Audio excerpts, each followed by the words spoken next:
Questions. Imagine that you have bird feeders in both your front and back garden.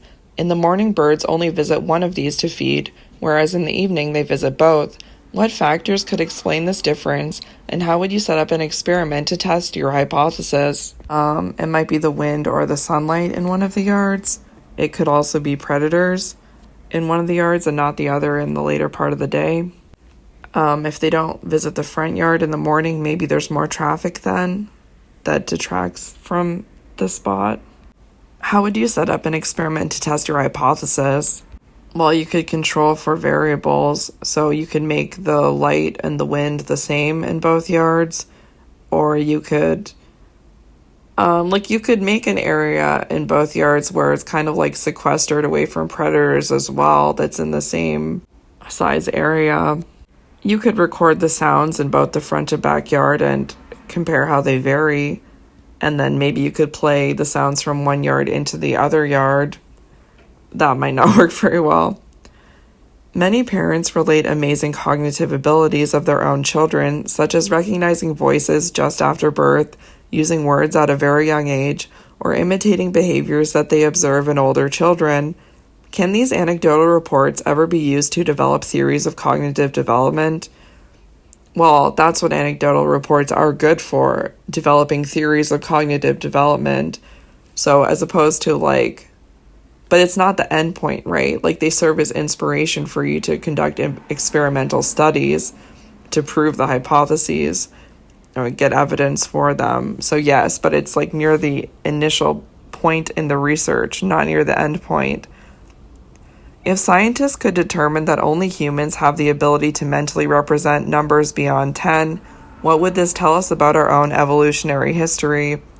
Look through the titles for the next 12 chapters in this book, select one of these topics, and try to explain why it would be so difficult to determine if the evolution of this process is an adaptation. Okay, so what would it tell us if only humans can mentally represent numbers beyond 10 about our evolutionary history?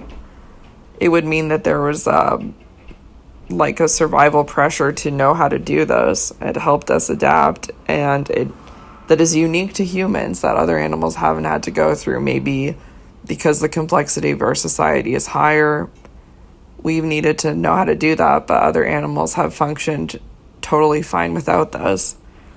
Look through one of the topics, explain why it'd be difficult to determine if evolution is a process of adaptation. Okay, so memory is a topic. More memory is more adaptive, so that's a pretty easy one.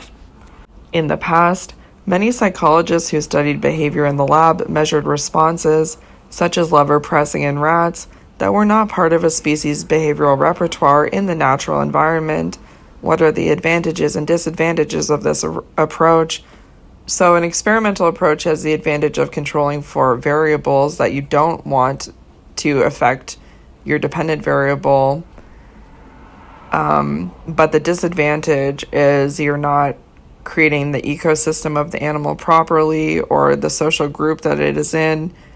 So it's not going to be as accurate to what is really happening, potentially.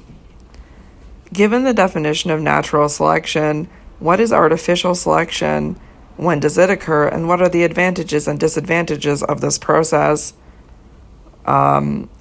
Artificial selection would probably be in China when they were drowning the female children to have more boys because they're higher status.